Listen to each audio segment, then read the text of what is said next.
Captain's Log, Episode 100. This episode of the Beer Avengers podcast is sponsored by the Beer and Cheese Collective, located at 35-11 Ditmars Boulevard in Astoria, Queens.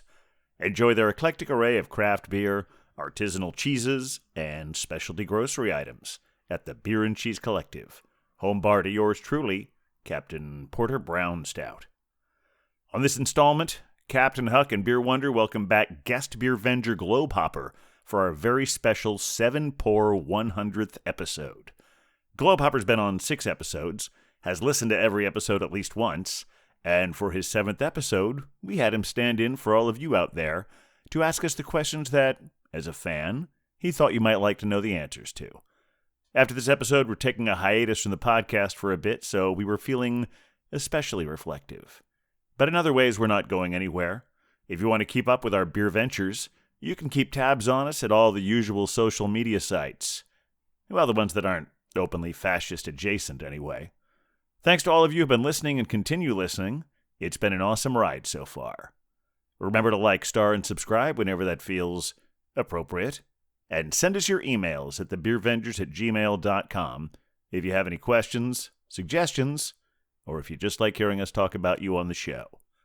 And now, without further ado, please enjoy episode 100. Come back anytime.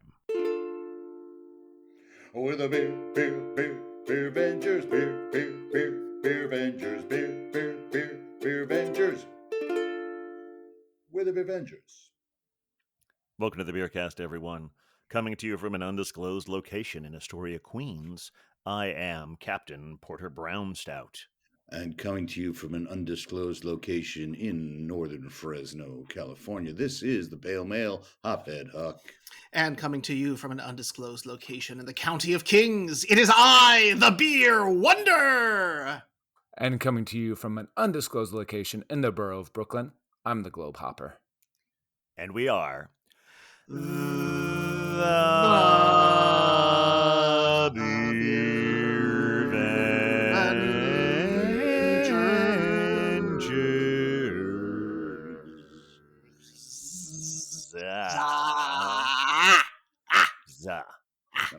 That was a pretty good one. After 100 shots at this, you'd think we'd have figured it out. That's right. This is 100 episodes that we're doing right now. You might see more than that many downloads, but we did have a couple of rebroadcasts late last year. So yes, this is our 100th original episode. And welcome the Globehopper back, who is joining us in a very special capacity that will be revealed later. Well, thank you. Always a pleasure to return whenever I feel I should. Or you invite me. I don't know. Yes. You get invited. You don't pull any of this nut pool action. No, you don't just show up. No, you don't do that, and you don't like bitch about. Honestly, I really don't think we should let Nutpool dominate this episode because if we start say what you will, and then we say way too much. Yeah. We do say a lot. Well, Globehopper, it's great to have you back as always. Always good to have a beer with you. And it's good to have everyone out there, whether this is your 100th episode or your first episode. If it is, some of it might be confusing, but I think you'll find a lot to hang your hat on there, and maybe you want to go listen to the other 99 that are there in our catalog at any time, no paywall, all there for you to enjoy. Absolutely. It's been now and forever. Like cats. Yeah. That was very specific there. Cats I don't think they're around anymore. Did they close? I think they said now and forever. I guess I guess it's like never forget. So Cats is like the 9/11 of Broadway. Yeah. Oh my God, y'all! I think we need to get to the pores.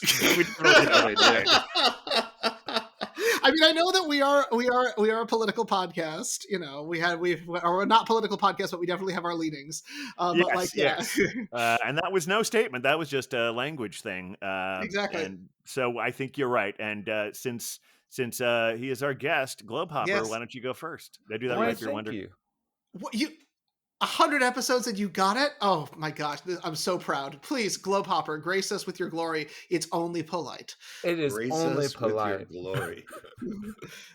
I don't know if I can live up to that. But I do have a lovely Italian Pilsner from our friends over at Schinker Brewing. Ooh. I feel like there's so much happening in New York with Oh gosh, yes. so much, which we'll get into. But pay some homage to the old and the new. So of the Italian Pilsner, the Chassidise, I think. I don't know if anyone.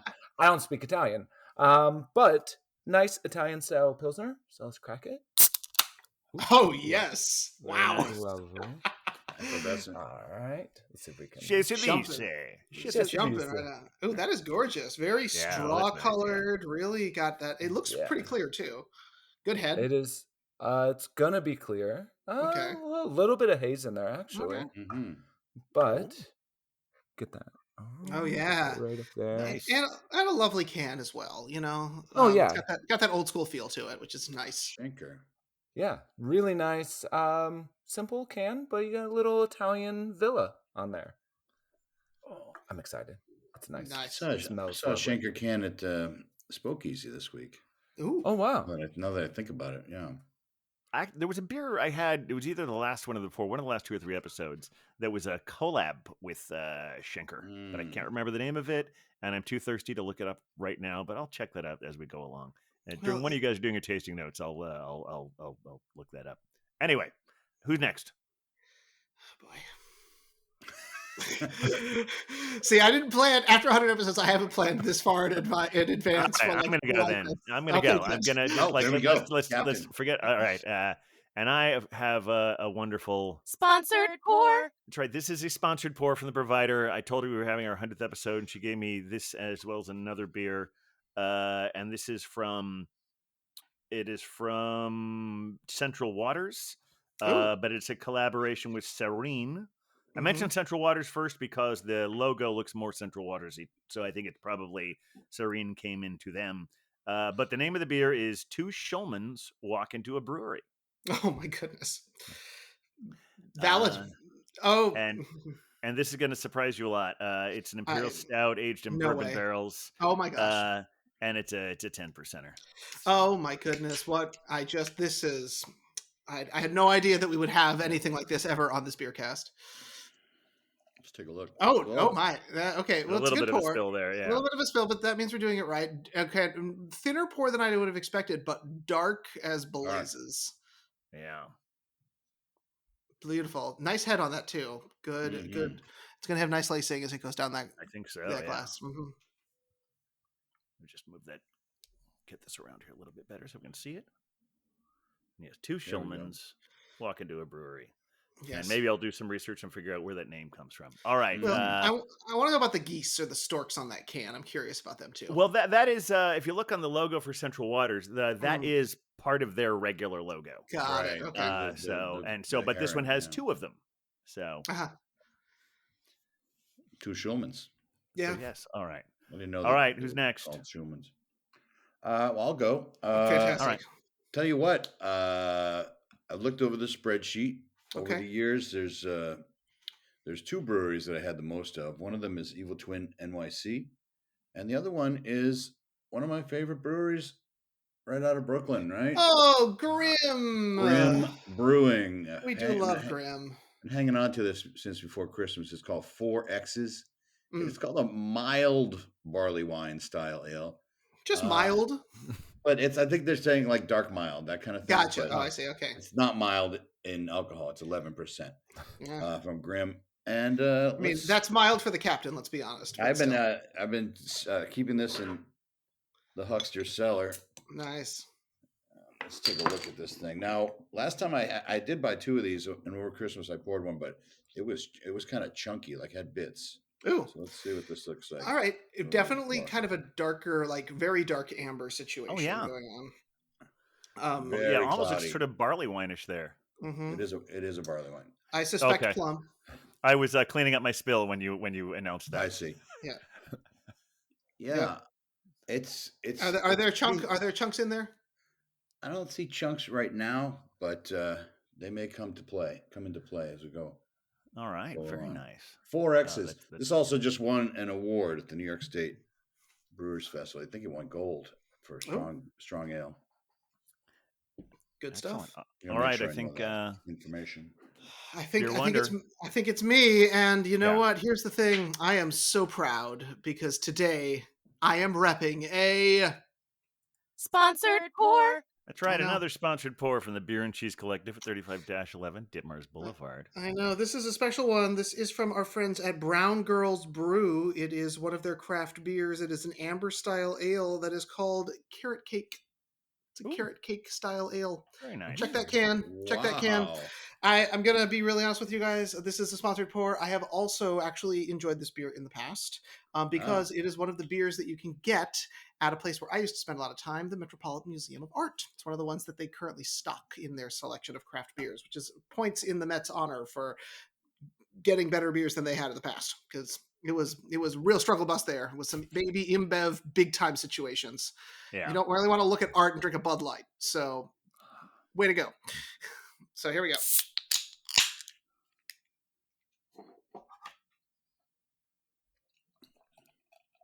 Oh, you can see the carrot right away. Oh, yeah.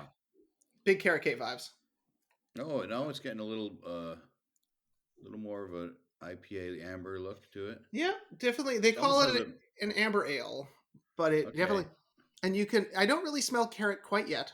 I think that's more of a taste situation, but definitely has that like amber feel, already smelling nut at this angle. It's going to be a good one. Excellent. All right. Well, I think we all have our pours. Cheers, Vengers. Cheers, Vengers. Here's to 100. Cheers.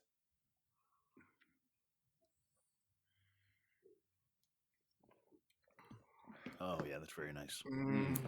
Yeah. Ooh. Yeah. Good stuff. Well, I have to have a confession about this one. Okay. Yeah. I knew what I was getting into, right? Yeah. There's definitely it does taste like it's got that great amber character. They're brewery out of Jersey. It's a Black woman-owned company. We love all of that. But there's a flavor profile in here that's really distinct. There's definitely like some vanilla in there. There's definitely some kind of elements that are going to give you like cinnamon, and some might even say that, or might have a question about a flavor profile that could be in here, because some might ask whether There's nutmeg in here. and they would be correct, because there is a Excellent. distinct flavor of nutmeg in this beer. So I think there's nutmeg in this. Yes, So we have established that. Thank you. both. yes, it's very important, but I did feel that it was important that people be aware of that, because that is not a flavor profile that the Wonder usually shows up with. And No.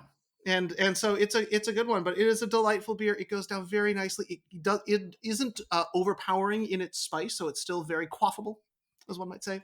But still just a really refreshing beer with a good touch of like spice, cinnamon, nut, and carrot cake spices. Really delicious, refreshing beer. Oh, okay. I didn't know the part about the Met. I actually just discovered this brewery very recently. They did they did a whole tasting thing at Beer and Cheese Collective, and almost all their beers are named after desserts, but the beers themselves aren't especially desserty. No, it's not an intensely over. I wouldn't, if they didn't prime me with carrot cake, I would not have initially thought carrot cake, but I do get the distinct flavors of it in there when I'm sort of being conscious of it. But otherwise, it's a good drinking beer. Like it just is. It's a nice beer, and the fact that they're able to make a nice beer with this sort of gentle hint and make it be like, oh, there's something in there that's kind of fun. I always like that. That is the artistry of making a good beer. Does it have the flavors of the cream cheese frosting as well, or just the cake? No, I mean, look, it's, you can't have your cake and eat it too. Always, Glow Popper, and drink it too. Yeah. Even though that does seem to be the indication with a lot of the pastry stouts, is they want you to be able to have your cake and drink it too, and sometimes they go too far with that. But if there was a sense of lactose in there, I feel like we could make that happen. Yeah. So I actually had a carrot cake from our friends at 6 Point, carrot cake ale, and they had the lactose where you tasted every element, even the sour cream or the cream cheese. It was weird. That is a little weird. It was a little weird. So I said the name of the beer wrong. Okay. Oh, yeah? It's 5 X's. Oh my gosh. I missed that middle X there. You can't skip an X, okay? You can't skip 5 X's. Very I get a very cinnamony vibe, and it's extremely cloudy. Like, really, just it's hard to see it. I can't. Well, there you go. I mean, it's a very cloudy. It's plummy. It's kind of plummy. Yeah. And a smooth flavor.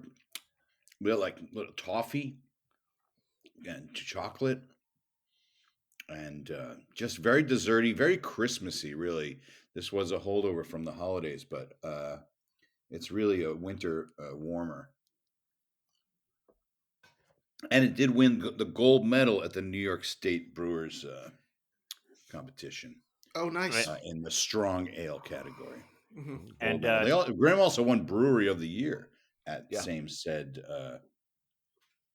competition, New York State beer competition. Well, Grimm knows what's up.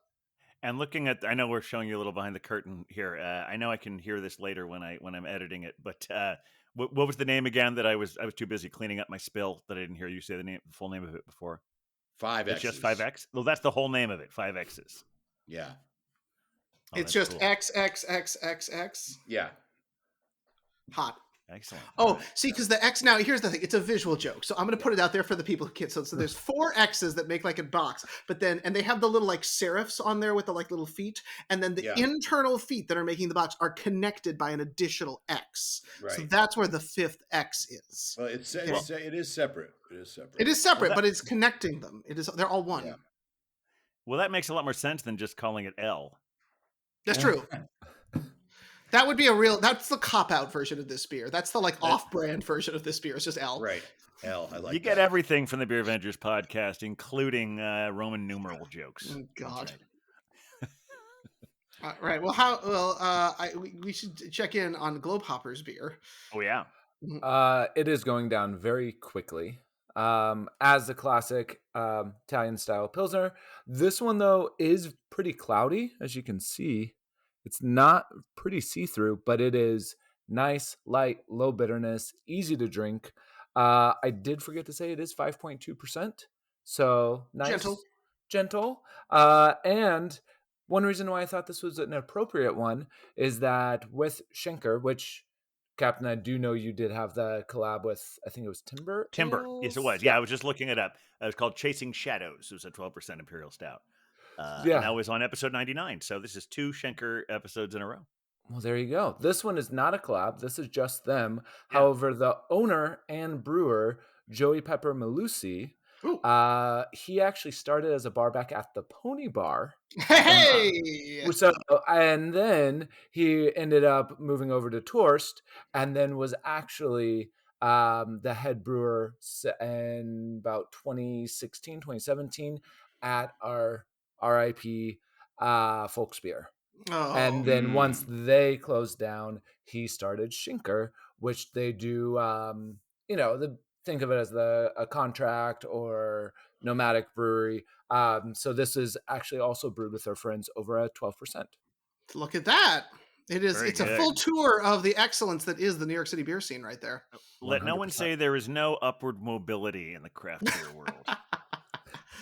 From barback to head brewer. Yeah. I mean, it's a rags to riches story. Absolutely. This one I'm having here. It's I really love Central Waters. In fact, I'm going to look at that spreadsheet and see just how many we've had a bunch of things from them. We've had in the time we've done 100 episodes, we've had over 400 individual breweries. I can't say for sure how many beers we've had because I gave everyone equal credit for all of the. Every time we had a collab, I didn't divide that into half because that would be too confusing. But as far as Central Waters goes, wait a minute, I could have sworn we had more than this. No, we've only had them on once before. And I think it was the Ghost Pepper one. It may have been called Space Ghost or whatever it is, but it was an Imperial Stout with a ghost pepper in it. But they've long been one of my very favorites. We're talking about barley wines. I would say the first time I ever tasted a barley wine that I really could get behind was a Central Waters. It was with you, Beer Wonder. It was at the Bronx Ale House. It was afternoon when we went to Gun Hill. I have another story about that soon too. We went to Gun Hill. We went to the what's the one in the market there? That's Bronx. Beer that's Hall. Not Bronx Beer Hall. Yep, Bronx Beer House. That's what they call it there. Yeah. Yep, and then the Bronx Ale House. And then we finished off with the Ale House, and they had a bunch of Central Waters, and I had a barrel aged barley wine. I'm like, oh, okay, that barrel really takes the edge off that, like the sharper taste you have of the barley wine. Totally.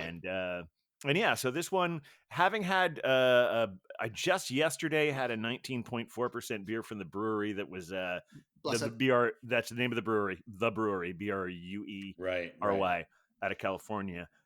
Placentia. Do I have that right, Huck? Placentia. Oh, I wouldn't know if it's Placentia or Placentia or definitely not Placenta. Orange County. We're treading on fire right there. But okay. Pronounce there's an I in there, but yeah, I had like a 19.4% Imperial Stout from them yesterday. That like the plumminess was so overwhelming. This is still definitely there, but I still taste a little more of those like nice chocolatey notes to it as well. It's a very nice sipping beer, and so delicious. I should have just been licking up everything around here for that little spill I had. But nonetheless, fortunately, I have other beers, and this is really quite wonderful. Nice. Well, it looks like it is another excellent set of pours all around. It is, yeah. 100 episodes in, we there's no shortage of wonderful beers.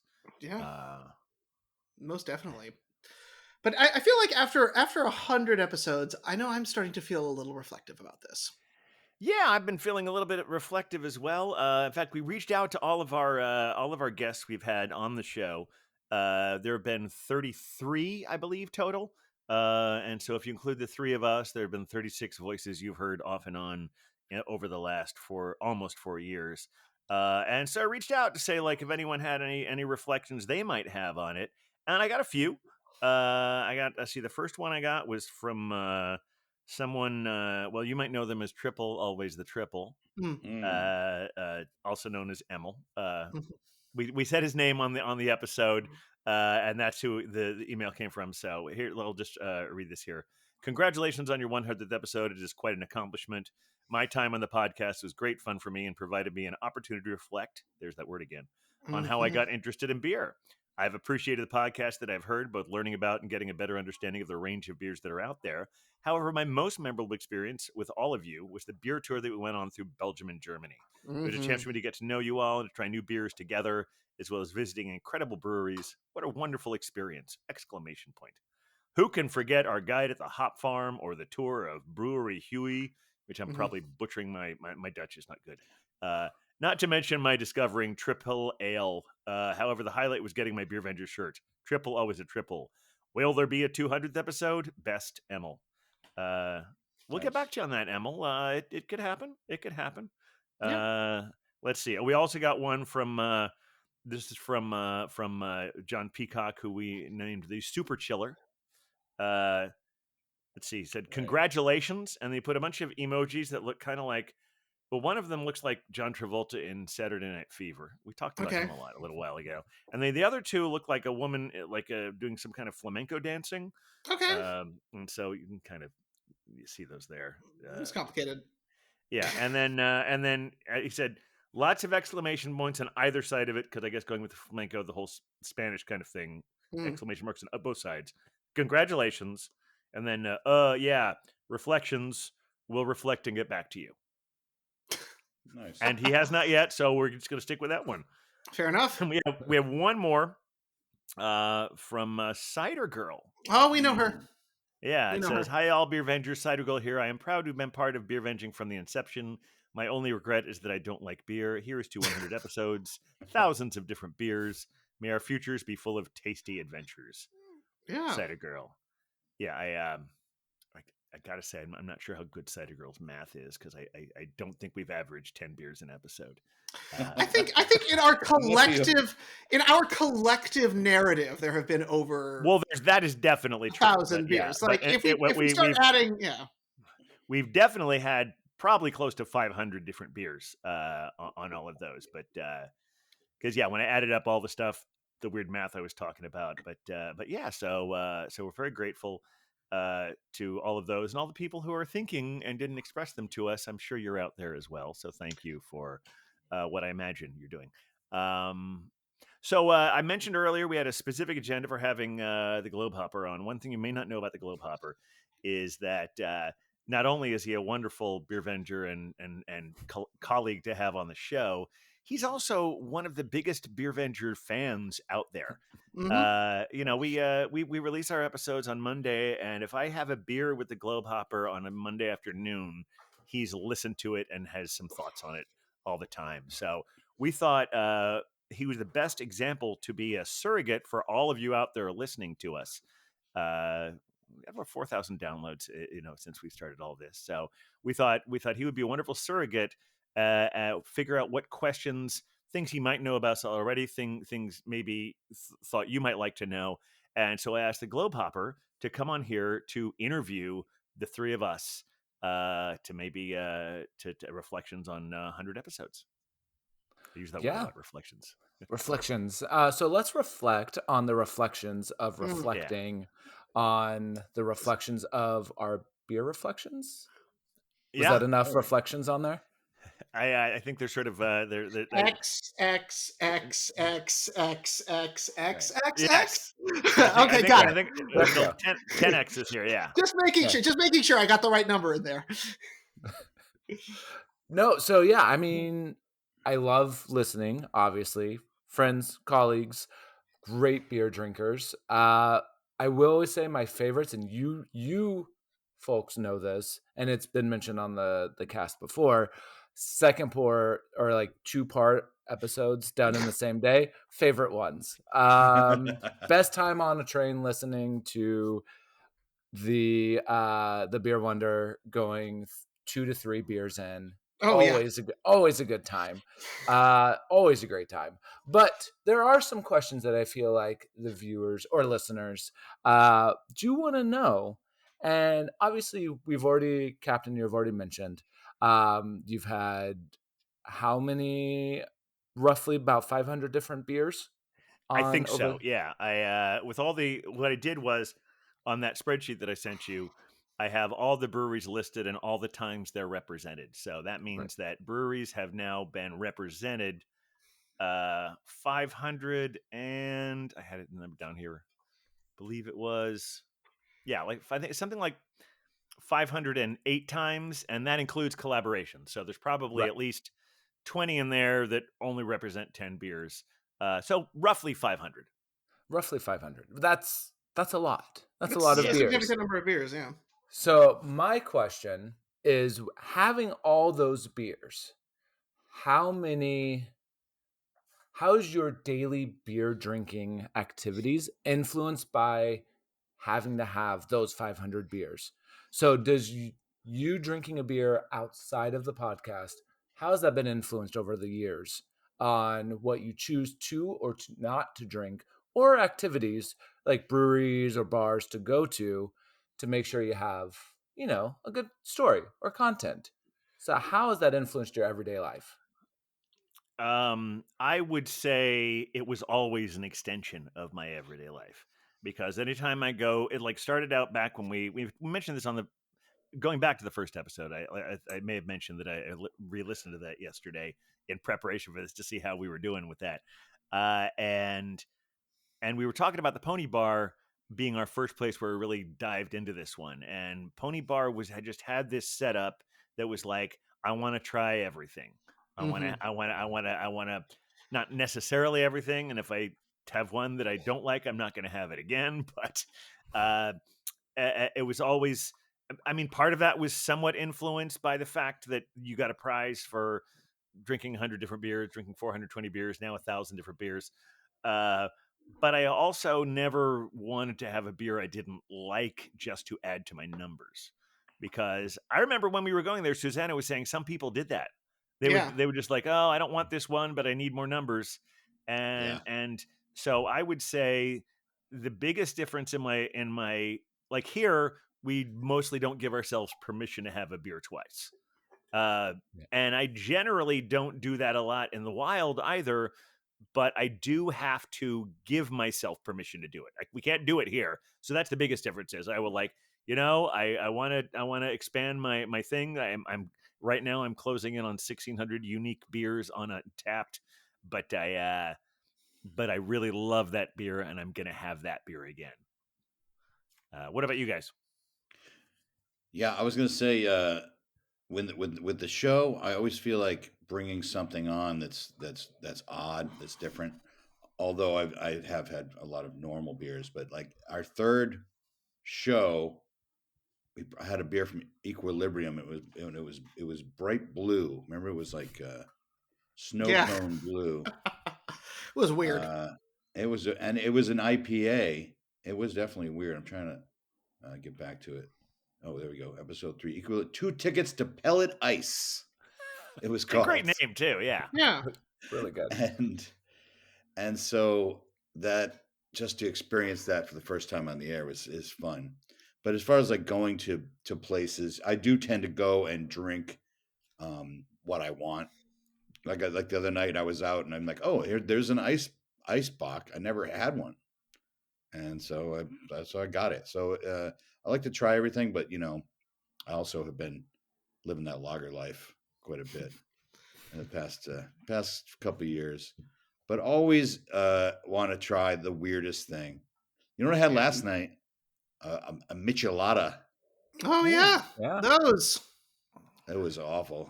How'd that go for you?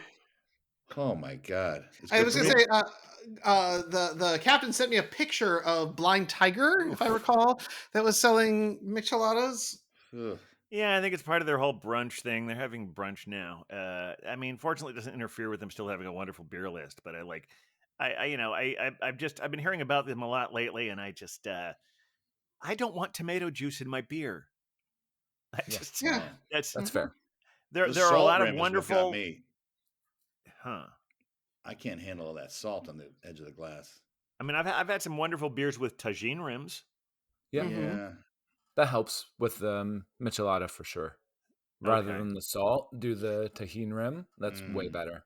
Yeah, I think I believe that the Globehopper may have, unfortunately, some michelada experience. But I have a lot of michelada experience. Yeah. Oh yes, that's right. I've noticed in my beer two things. First, having this was a reason to kind of get back in the world as the pandemic was reopening. Right, it was sort of a reason. Every week we had to report in, and when we weren't really seeing each other as much, it was like a reason to go out and get a beer, to go to some. Well, I feel like when we first started doing it, it was well before it started reopening. Exactly. And so as we started recording these in August of 2020, and our first one was released in October of that same year. Yes, and I totally. And sort of as things were reopening and as everyone was getting their shots and things like that, it became a reason for me to like get out and have a beer. And it was a reason to get a chance to see all of you, and it was a reason for us to get together. And so that for me, like it started really as a purposeful reason to kind of go out and do things in the world again, which was kind of great because it was our social space, right? We were getting together and having beers together. Yeah. We were using the podcast as a way to connect with each other, to have a beer together, to have a reason to talk with each other and all of that. And then as the world reopened, then it became about like going out and doing things in the world and bringing it back, even though we were kind of all doing it slowly. And then of course, everything totally kind of exploded and we all were doing everything. And so then we were back to sort of our normal drinking habits. I will say I still go out and have an IPA, but as I texted Huck and the captain relatively recently, you might notice that the Beer Wonder usually drinks an IPA on the show. And while I do certainly have one from the provider, tonight is an amber ale. And I am moving away from the intensely hoppy beers in my taste. And I am starting to live, as Huck might say, that lager life. That lager life, yeah. And it's a big deal. It's a big deal. I'm being very much attracted to beers that are not an intense hop profile now, which is sort of a change for me. And I think that this beer cast and being able to be very conversant in IPAs and being very conversant in hops by the time we were done kind of encouraged me to get more creative with what I was drinking and expand that palate a little bit. So both socially and like my own personal drinking, I think the beer cast has really influenced both of those things.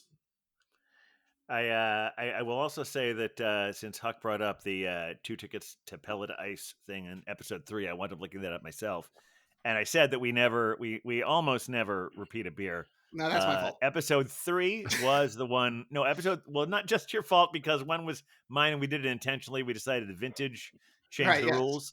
Yes. But episode 3 was when I had Void of Light from Gun Hill. Oh, yeah. Yep. There it The is, first yeah.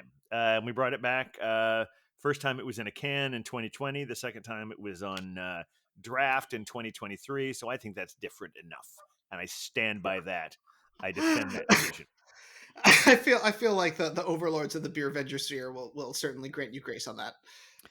Well, we are We overlords are of them. the Beer Avenger sphere. Exactly. We make our own rules, damn it. There's no one above us. Yeah. We tell you the rules so we can break them. I will say I just had the Void of Light Barrel Age 2023 Wow. couple weeks, like a week ago, over at the Gun Hill Yeah. Public House, and it was their last sixtel of it. And 2024 won't be released until 2025. Right. Mhm. All right. So I was like, this is It's a monumental moment, especially It given, was. given the news about Gun Hill and the way that they're We- changing their model. Yeah, we should maybe. I feel if we talk about that right now, we would derail I the know. interview process. But we definitely need to talk about that at some point or another. That's Uh, the all right. beauty of an interview, though, Captain, Exactly. is we Yeah. can derail. So what Well, I sure. feel like Yeah, I I feel think we have. the listeners do want to know about Gun Hill. We'll All right, come yeah, back we don't need about to you tease guys. that. We This don't is need to. this is a trend that's been happening more and more. Is places that are. Huck, when I mentioned this to all you guys the other day, you had a good name for it, and I can't remember what it was. But the idea that places that are, we've got more and more places in New York that had a beer that was named after the place they were brewing. has now Yeah, shut that is the true. thing in that place. And so Gun Hill is the latest casualty of that. They are Yeah. shutting their original Bronx location. They're keeping the public house open in Brooklyn. They're going to be doing most of their brewing, if not all of their brewing, at Vosburg, which we've talked about them before. We knew there was a relationship between the two of them. When I was at the Barrel Age Festival back in January, they probably had like my favorite one there. And when I told Dave Lopez, the owner of Gun Hill, he said, "Yeah, that's basically Vosburg's version of Void of Light." Yeah. And so pretty much all the Vosburg and Gun Hill is going to be brewed in the same place. But yeah, if you didn't hear the previous episodes, Big Alice had a similar thing last year where they're still keeping their name, but they closed the Long Island City location. Coney Yeah. Island is still keeping Coney Island Brewing up. Yep. No Coney Island location.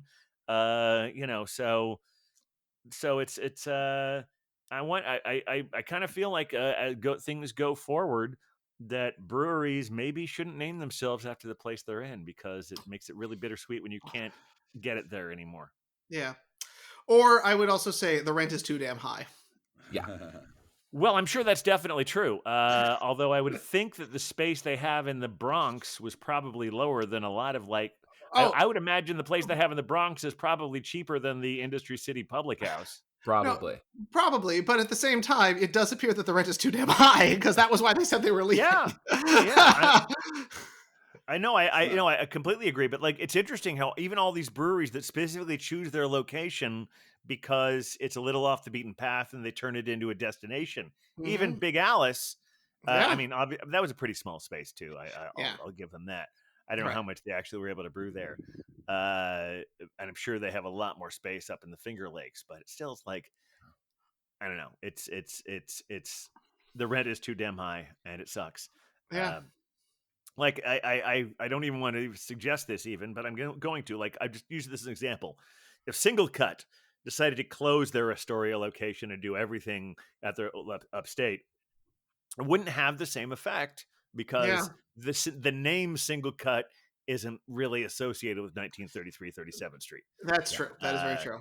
And the idea that all these places that are like Big Alice has Long Island City in the title, Coney Island, Gun Hill, they're all about geographically where they are. And now they're like, all right, this is just where it was conceived. And now it's can be anywhere.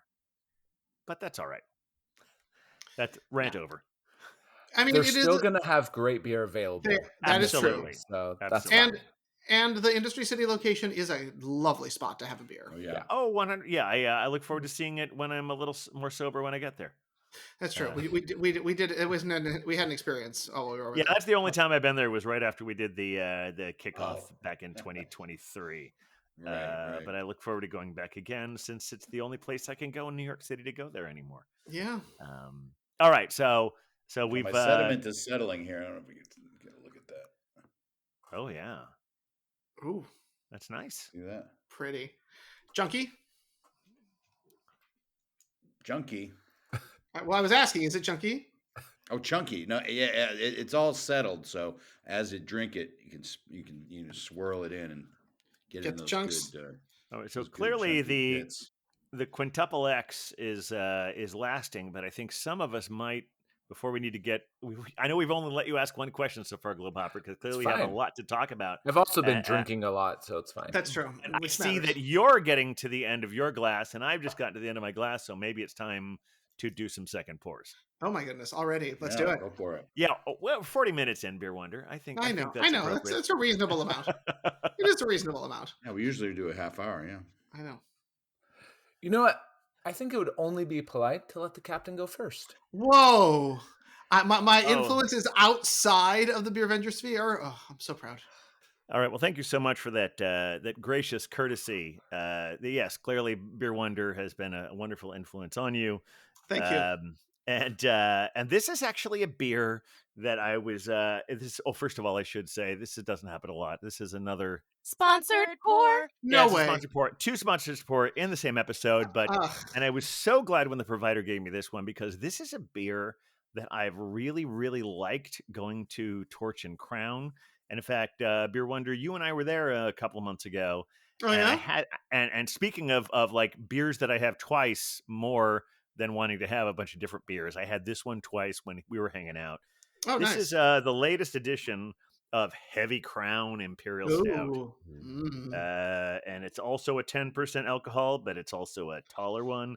It does contain lactose, coffee beans, cacao nibs, vanilla.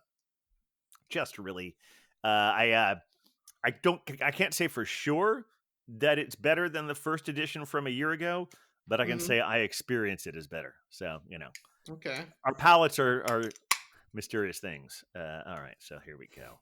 I'll try not to spill this one. Ooh. Here we go. Wow. Ooh. TNC action. Wow. Very subtle head there. Almost nothing. Yeah, that's Coming impressive. Yeah, and let's bring this up so we can see them together. Heavy Crown. Heavy Crown. I think I've had that. I had the first version of that. Yeah. Oh, it's so good. All right, Globehopper, what do you have? I have actually from our friends over at Brew Gentlemen. Oh, wow. This is The Trees.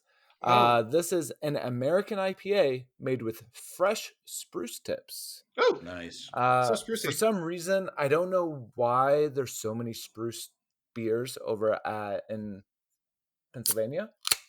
Ooh, that is. Do they have a lot of spruce trees there?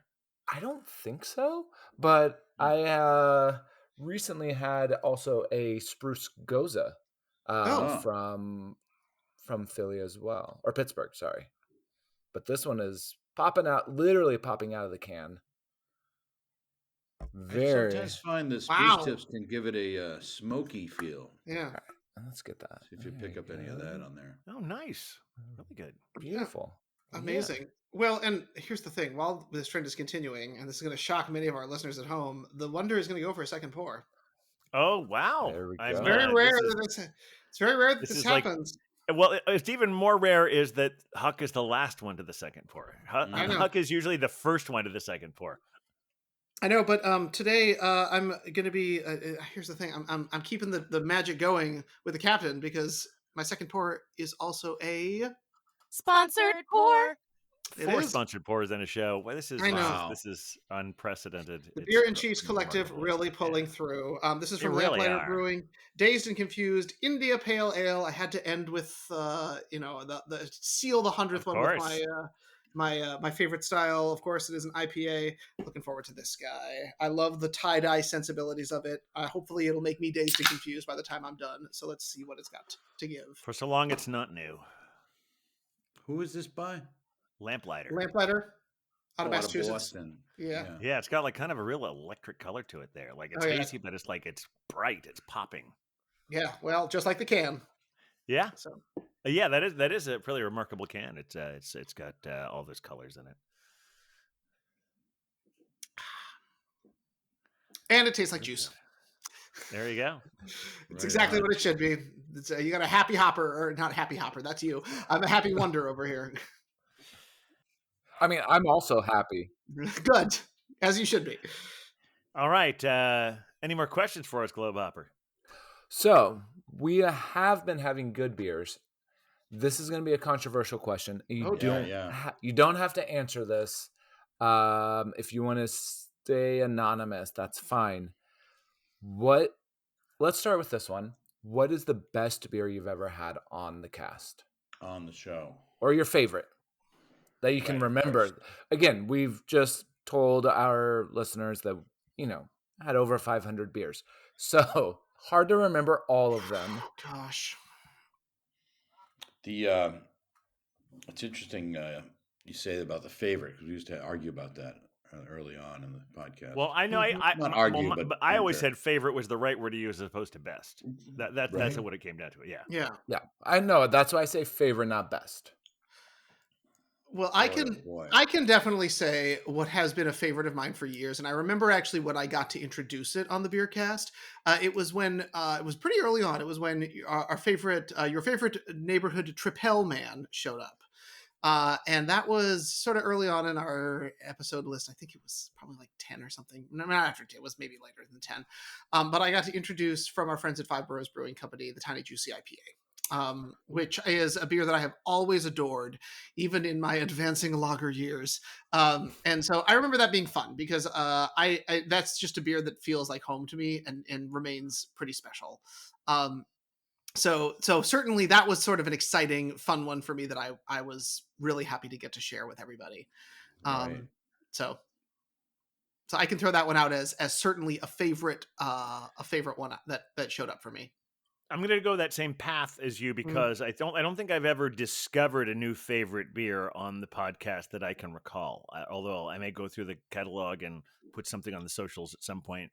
But yeah, to me, it was more about bringing favorite ones that I'd established, and in some instances, ones that were favorites that I couldn't fucking believe we hadn't had on the show yet. Yeah. Oh yeah. That happened as recently as. Well, the most recent one I remember for sure was when I was in Ohio last September, and I brought on the Dragon's Milk from New Holland. Oh yeah, which is just for years had just always gone on and on about how great this beer was, and I suddenly realized, and this is why the spreadsheet is so useful. How have I never had that on the show? So had to have that on the show. Similar thing, which was somewhat recent, with AleSmith Speedway Stout. I have loved every single incarnation of that one.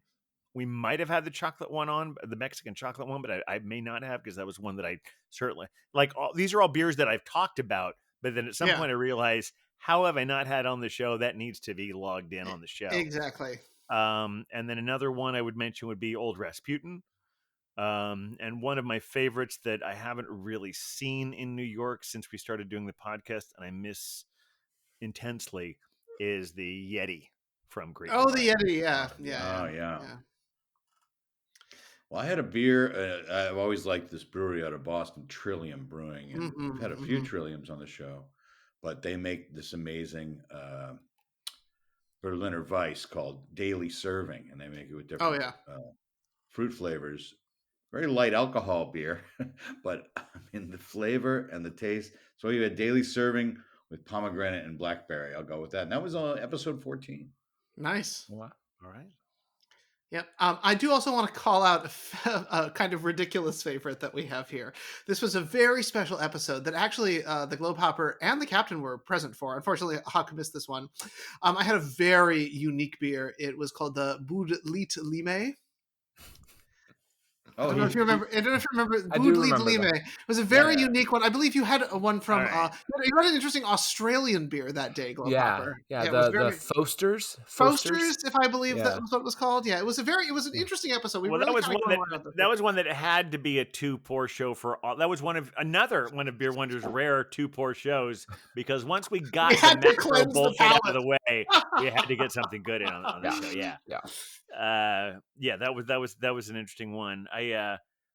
Now I can't remember. Did we dumb things down at all for the Boilermaker episode, or did we all find something? Actually, Huck, I think you might have had something like Sam Adams Lager.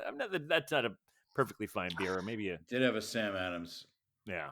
If I recall, I went to Randolph and got something from them. If I remember, so it was we were staying within stylistic things, but a lot of us were either choosing like crafty macros or we were choosing sort of more. I think we basically decided anything could be lager, Right, and yeah. that would be a good one. But yes, the Boudli Lime.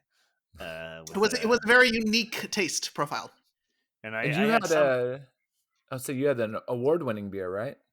Yes, it was like a Blue Ribbon Award winning. Oh yeah, it was very but exciting. it was PBR Extra. Oh yeah, well you can't with the captain. You have to take it up a level. You can't just do a normal beer. Well, you have to, except when you don't, because you tried to shame me when I was in Fresno, and you got that picture of me with the PBR. The truth is that I hang. I was concerned. I was I'm concerned. gonna tell you. I hang up the Super Chiller roughly once a week, and the place we always go to is the White Horse Tavern, right in downtown, not far from the Staten Island Ferry. Uh-huh. And every day they have for $5 you can get a PBR and a shot of well whiskey. So that's what we usually do when we're there. If that's what you need to do, then you do what you need to do. Yeah, I mean, honestly, they don't have a great beer list anyway.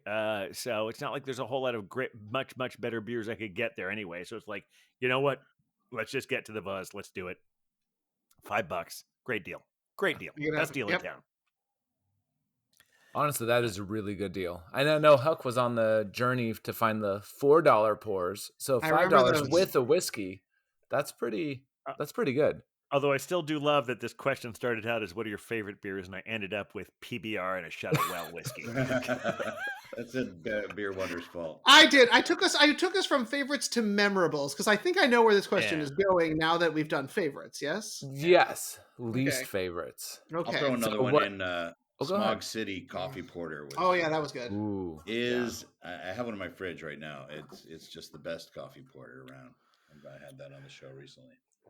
Yeah, I can't think of one specifically because I tried. Most of the time I would pre-sample it before we got it on the show, and I wouldn't generally have it on. But sometimes we would have ones we hadn't tried, and they weren't great.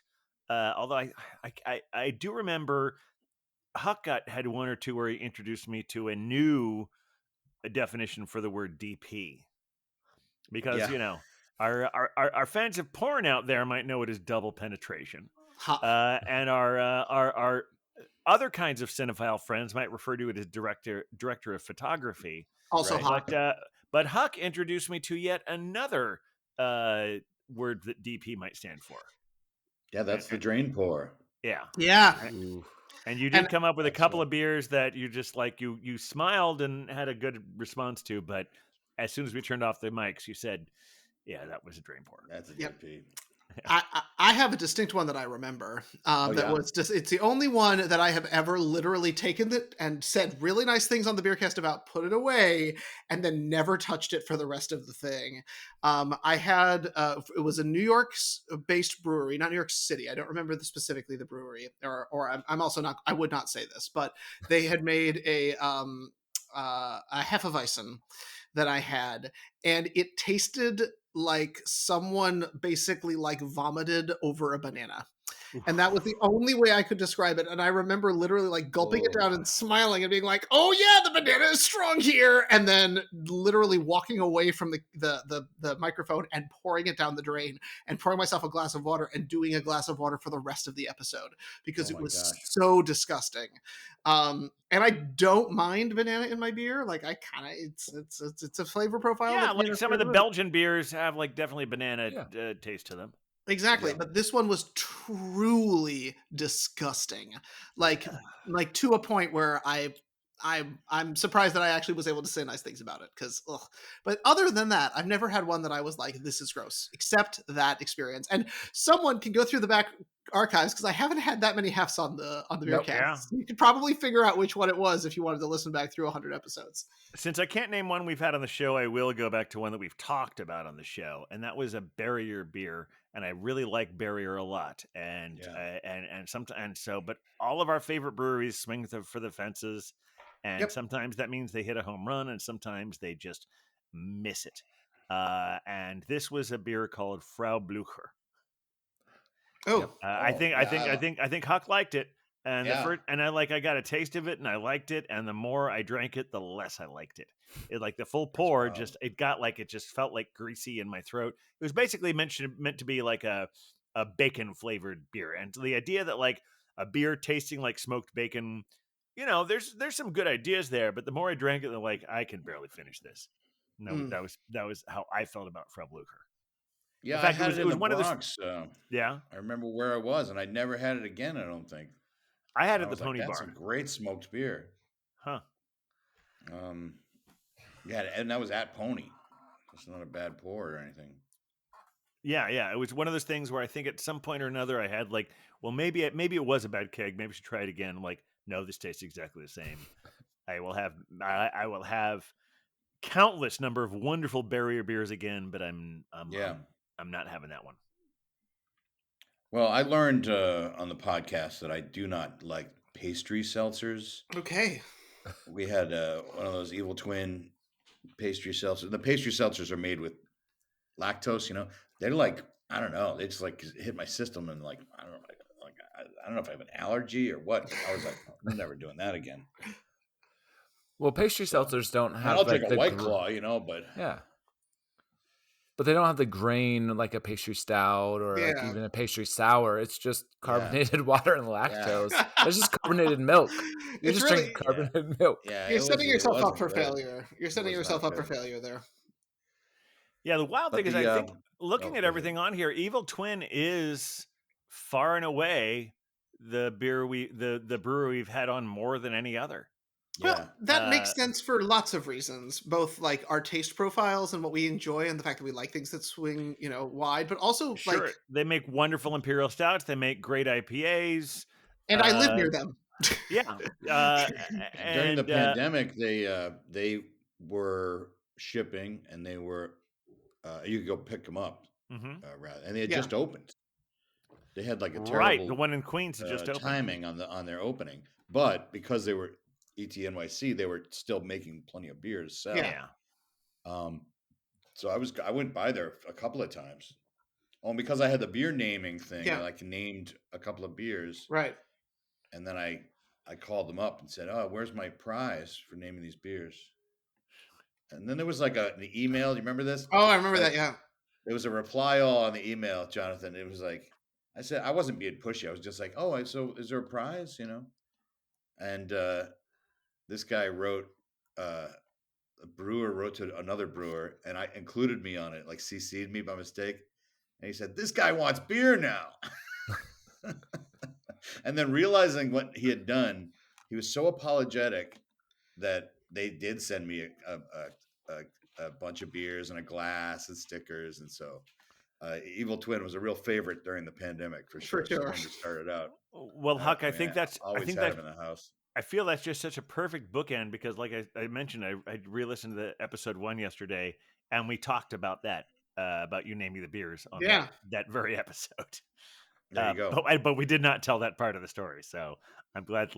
So if you listen to episode 1 and episode 100, you'll get the full story of Huck naming Evil Twin. The beers. full narrative. Well, look, and we can drop the dirt now because Evil Twin's doing fine, and you know. Oh, sure they are. Yeah, they're doing fine. I think. Arguably, they weren't. Or they're not. They're doing fine then too. What I'm saying is, business wise, they're still doing fine. Right. I don't know if they're as good as they were 4 years ago. Interesting. Yeah. I have been having them out here because of Spokeasy, so I've had a few.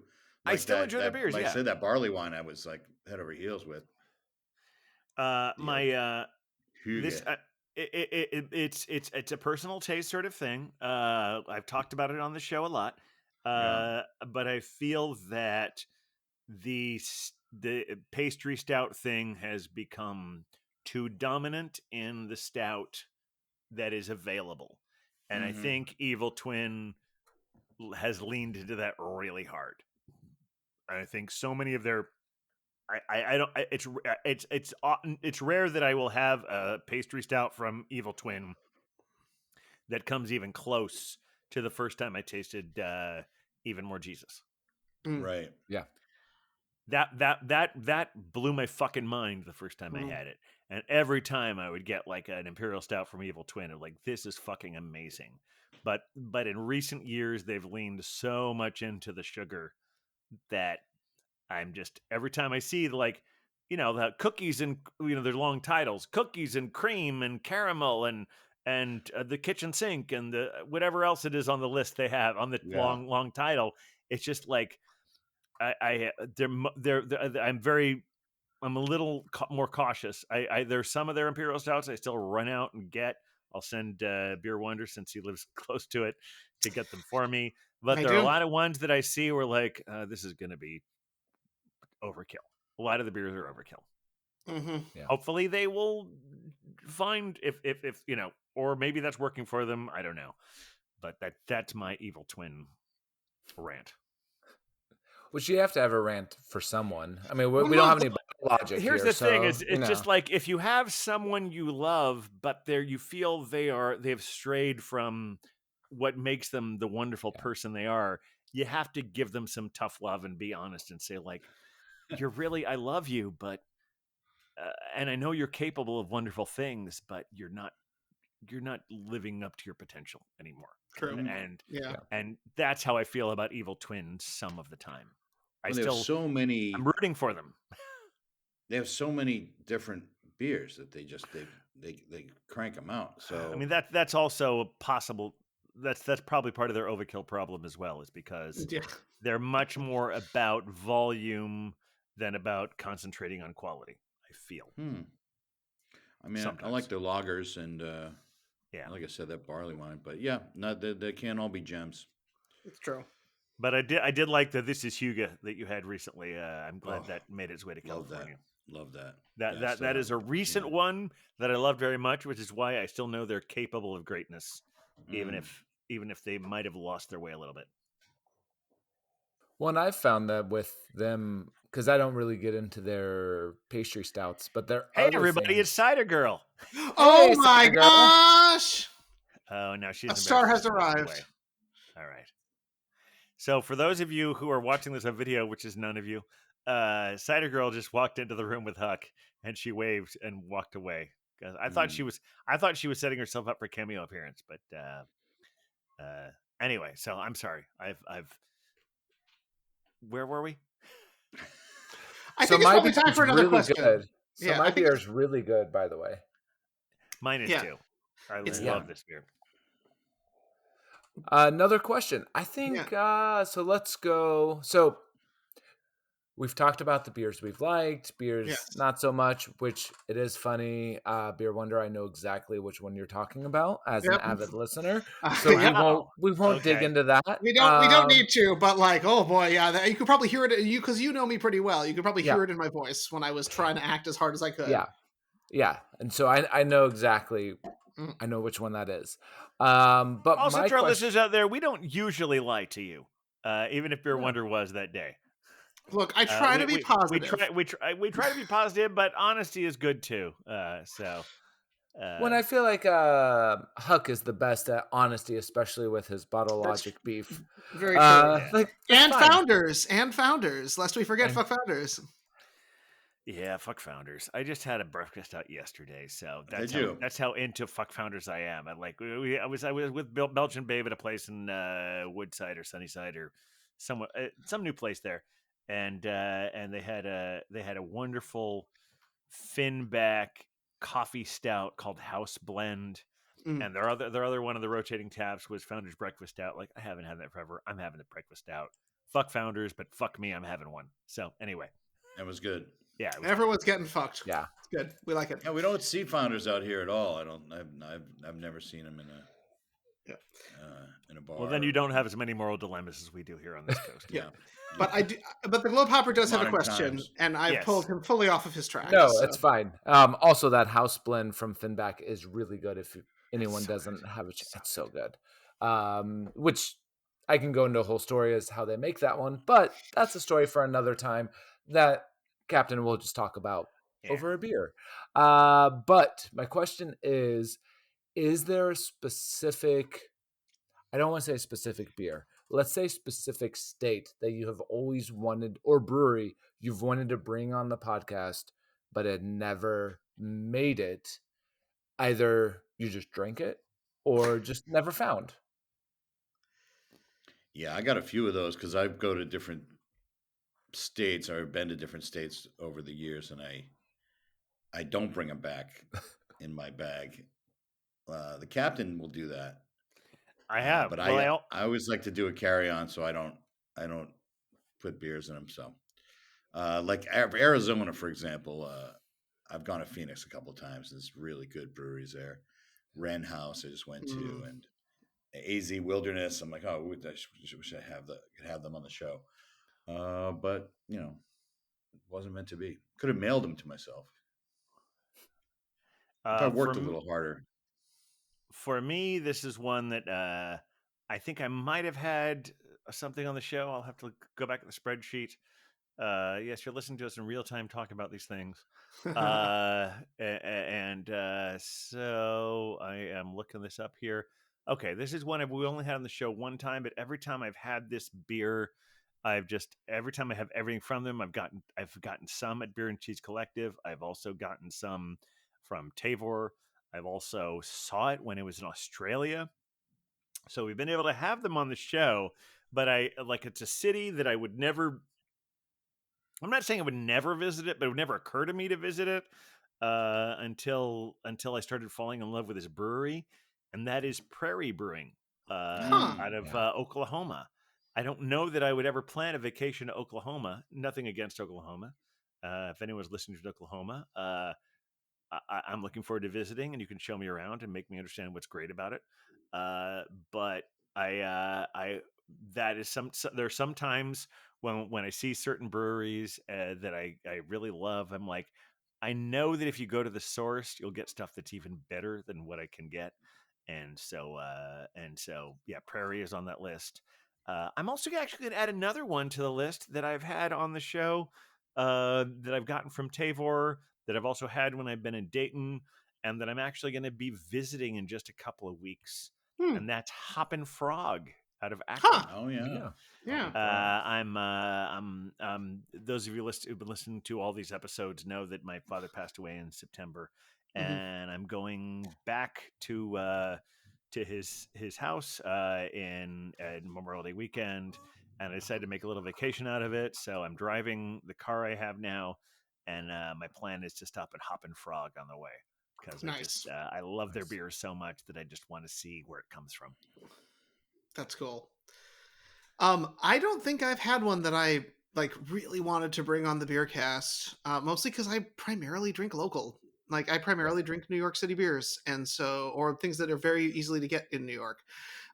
So I've been and I'm really lucky that I live between two breweries, and that I have so many friends who work in the beer industry, and that of course we have the provider. So there's not been one that I've been pining for. That said, I will say some of my favorite things to report back on the Beercast have been when we, as Beer Vengers, have traveled together. So I'm thinking about the Fresno trip. I'm thinking about the Germany trip. Those have been some really special moments. And I kind of wish we could have brought some of the beers that we were tasting in those places back with us. Having my first Pliny in Fresno was a really cool experience. And I wish we could have done that together on the Beercast. But in terms of what we've done here and what we've had collectively here, I've always been really happy to just be like, look, I'm in New York. The provider has provided. Let's rep the hometown team. So that's always been my go-to. Nice. There you go. That's the answer. And I feel like everyone is happy. I'm just saying that the listeners are happy because I'm just being the proxy right now. You are the voice of the listeners. I am the voice. Yes. One last question, or maybe not one last. We'll see what happens. Yeah. Huck, this is for you though, Mm, because I Oh, wow. know the listeners want to know mm. the inspiration for the theme songs, Oh, both the theme song and the Captain Seller song. Naturally. yeah. Actually, I give Cider Girl a lot of credit for the theme song, actually, because she was saying it could be like the Batman theme, Yeah. and No, Batman. no, Batman, or like the Spider Man. So it's kind of a mashing of those, uh, and then I just kept it. I was like, oh well, we're the Beer Vengers. I mean, so it's like boom, boom, boom, boom, boom, boom, boom, boom, boom, boom, and I just went D minor, C, and a little C drop because I just like D minor. It's the saddest of all keys. Spinal Tap reference. Yeah. And then just jump into the C. So,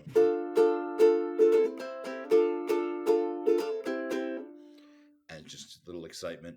We're the Beer Vengers. That's it. Yeah. It came quick. We had that one real quick. Well, and I feel And what's the other? What's the the other Captain, song? the The Captain Seller, which I feel like was a stroke of just brilliance one day. Yeah. Yeah, brilliance in that it's G F C G. It's like this is. I have another song called "Everything Sucks," and it's exactly the same chords. Well, everything fucking really sucks, including this fucking song, right? So it's like, but it's a little bit different. Going to the Captain Cellar, yeah, a little different melody. Everything fucking sucks now, yeah. Yeah. I also want to acknowledge that in the years we've been doing this, you have upgraded ukes. Because you started with like a baseline uke, and now it's like an electric uke. Yeah, I know it's still acoustic. It's got Okay. the sound hole is there. But Okay. yeah, you can plug it in and it sounds good. It actually is an Ibanez.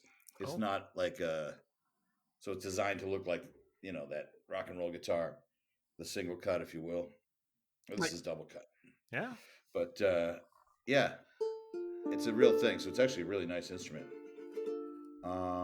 Yeah, but and then of course the thinking of it's filled with stouts and porters. Yeah. Made with bricks and mortars. It's a cellar, right? It's a cell, obviously. It's and especially saying mortars plural. I really like. I kind of enjoy that. It is poetry. So there you go. Yeah, it's funny. Simple. I was sometime in the last year. I was sort of like singing the song to someone, and I realized that it is also just by chords and keys slightly removed from the Mission Impossible theme song. Ah. And I'd never noticed that until I was just saying cadence, beer, Beer Avengers, bum, bum, bum, bum, bum, bum, bum, bum, bum, bum. Yep. Yeah. It's pretty much lifted right from that. It is. I would never accuse you of such a thing, it's but the Batman you're allowed theme, to say it. the Yeah. Spider-Man theme and the Mission Impossible theme. Yeah. Which honestly, isn't that what the Beer Avengers are? Like, we're your friendly neighborhood drinking buddies. We also come when we are called to save people from bad beer, and we are on a mission to find the best beers out there. Really, we do encompass all. Yeah, that's who we are. Yep, and who we will continue to be. Mm-hmm. Yes, come high water or hella. Yeah. All right. Well, it looks like I guess we're starting to wrap up this 100th episode. I do want to talk about a couple. I'm the first episode we did, we talked about belching and about how that happens. It is a part of beer drinking life, and it's certainly coming up here a little bit with all this wonderful beer I'm having. I don't know. I wouldn't have thought of that if I hadn't just listened to that yesterday, but that's how it is. So you can go listen to that. That is, even though you probably have all listened to it because it is one of our most downloaded episodes. All of the 4,000, it is up in the top echelon. Now, I do want to. Before we get there, since it is the top episode, for all the aliens who have listened to that, I do want to say thank you. Well, yes, aliens and call me. People from North Carolina, or we don't know, because it's good that you mentioned that, Beer Wonder, because recently you and I were having a beer at the Proletariat. We're having a couple of beers at the Proletariat. We were plotting the downfall of society. Oh no, wait! I'm sorry. We were just drinking. And there's a wonderful bartender there. Her name was Sarah. and she was having some troubles with the taps, and she was dealing with it in an amazing way. Oh God, she was great. And at some point, yeah, it was great. They had some wonderful beers there. It was actually right after the eclipse. That's true. And the beer that I had was an Eclipse beer. What's the brewery for that one? I could not tell you.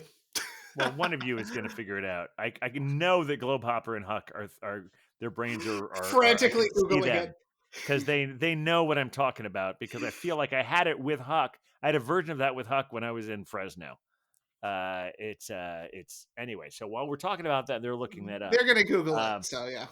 Yeah, so we were there and we were having these wonderful beers. And it was the day of the eclipse, and I had the Eclipse beer, and we were talking about, all of a sudden there's all these people looking at the downloading from North Carolina, and then she starts talking about VPNs, and all right. And the two of you knew a lot about that. I didn't even though there's ads everywhere. There's fucking billboards. There's stuff on the subway with I didn't realize that this is a thing people do regularly now to hide their location. So we have no idea whether all the people who say they're listening to the show from different places, where they're actually coming from. VPN, right. Yeah, but I do again want to just mention that the aliens out there, because I know you're listening. I'm sure that they would put themselves in North Carolina. Exactly. But just if you're out there, give me a call. I'm all about this life. Okay, we can figure it out. I'm good but with no matter where people are coming in from, what I think is pretty cool is that after all this time, we have lots of people who are they're going through our whole catalog. Like in the month of April, we had one episode and we had a bunch of downloads, and I think only 20% of those downloads were from that episode. Everything else was from our catalog, which is kind of cool, and that's nice. People are still discovering us or finding it. And so that's awesome. I also wanted to mention that we're not the only thing that is up to 100 episodes. You've heard us talk about Zork and Sweetie and their beer vlogs. I wanted to mention this specifically because Huck is having this Grim beer. Met with them a few weeks ago on the rooftop at Grim.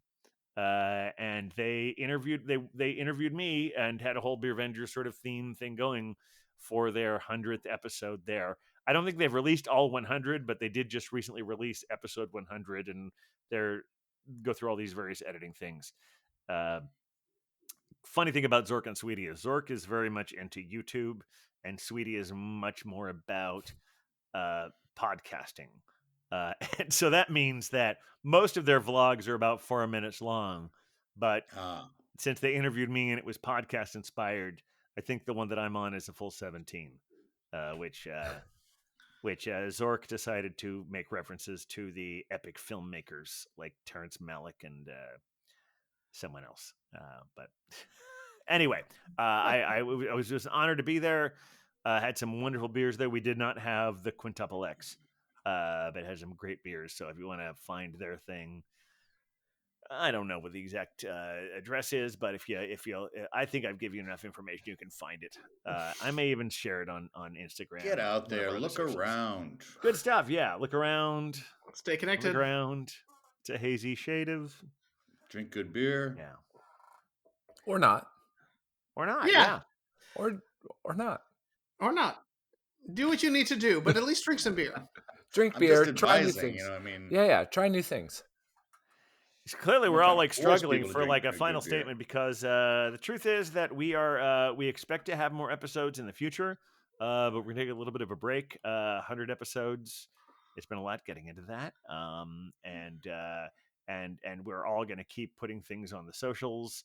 And you're welcome to certainly keep downloading it. But hold on a second. If someone wants to find us on the socials while we're away from the beer casting, where should they look? Well, there's that little @ symbol that if you're, everyone knows the @ symbol. Yeah. But if you have a computer, it's right above the 2. Just shift 2 and you get that @ symbol. And then you write these 2 words as if they're one word. Okay. The Beer Vengers. Okay. Not just Beer Vengers, not the Space Beer Vengers, the Beer Vengers, all one word. Mm-hmm. You can find us there on the Instagram, on the Facebook. if you must find us on X, go ahead and do that. But we're not actually there, so it might be a while before we respond to you. So the ones that aren't run by how do we describe Elon Musk these days? He who maybe I shall won't not be call- named. Maybe I won't call him a fascist, but maybe I will call him a fascist enabler. Does that work? I mean, look, codependent. I don't know. We came into this world political. We hit 100 political. I feel like we're doing it correctly. Yes, although I would only say that 2 of the 3 political, non-political things that we said still apply. Fuck Trump. Well, that still applies. Sure. Yeah. What are the other 2 things? It wasn't Black wear a Lives mask. Matter. Black Lives Matter. Well, yeah. Yes, I think those 2 still apply. Wear your fucking mask is a little more complicated these days. It's more optional. Yes, it's more optional. It is, but I would still say wear a fucking mask if someone asks you to. I Yeah. would say that still applies. Yeah. Even if we don't have to wear them all the time. But in many ways, episode 100 has a lot in common with episode 1. And the fact that we're just friends hanging out, having beer with our friends out there that we're talking to. Yeah. When we started out this episode, you guys were talking about how we should, make some sort of statement about this, and I don't know what more I can say than that. Or I don't know if you tried guys to say drink good beer. Oh well, drink good beer. That was that was good, and I'll remember that even when I'm drinking a PBR Tall Boy with some well whiskey. Bootlegally Because really, it's ultimately we want to all be having good beer, but more often than not, we want to be having good experiences, and that's what it is when I'm hanging out with the Super Chiller, and we're at the White Horse Tavern doing all of that. Any other? Yeah, you're clutching the uke, so we're about to wrap things up. But any other things we think we need to say here? Beer Wonder has something to say. No, I just think it is worth saying that it has been a pleasure and I'm amazed that we've hit 100 episodes. Always a pleasure drinking beers with you guys. Pleasure to have all of you listening. And also, I want to acknowledge Globehopper. Yeah, I'm still here. And still say you're still here. And also to say thank you for being our moderator. And thank you for being one of our most dedicated listeners. And for being a friend to all of us and being a true beer venger as a part of our crew. Well, thank you. And for all those listening, the Beer Avengers, they will be on the socials. Also catch them on the City Brewers Beer Club. Gonna do a shameless plug. Exactly. They will be over there. I will make sure of it. CBTBC. I will make sure that they will continue having good beer. And I feel like this is also appropriate to say and to finish with, Beer Avengers, come back anytime. That seems correct. Yes, and we will. That seems correct. Yes. In fact, yes, we've all been on CBTBC regularly, and I will be on there just in a couple of weeks, using my real name, but probably wearing the same shirt. Right on. All right. Thanks for listening, everyone. We will be back when we will be back, and keep drinking good beer. Keep the faith. Look at us on the socials, and hug place out. Oh, we're the beer Avengers, beer Avengers, beer Avengers. We're the Avengers. Captain Porter, Brown Stout, Porter, Brown Stout, Porter, Brown Stout. Captain Porter, Brown Stout. He's the beer wonder, beer wonder, beer wonder. He's the beer wonder. He's the globe hopper, globe hopper, globe hopper. He's globe hopper. We're the beer Avengers, beer Avengers, beer Avengers. We're the Avengers. We're the Revengers. Sing it, Huckster. Oh, fuck yeah, my dude. All right, you guys ready for pour number 3? Oh, let's do it, y'all. Let's do it.